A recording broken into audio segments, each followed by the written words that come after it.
I try to speak mostly to my daughter in Yiddish ever since she's popped out.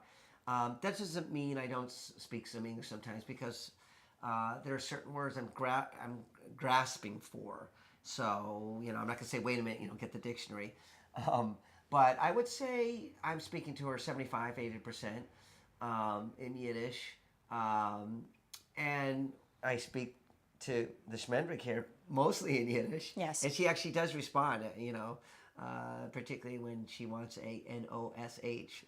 If I say that O, her ears will prick up and she'll get very happy. And we speak to each other in Yiddish during the day. We'll say certain things. But we can't use it as the secret language, which is the tradition, because the kid understands it. So yeah.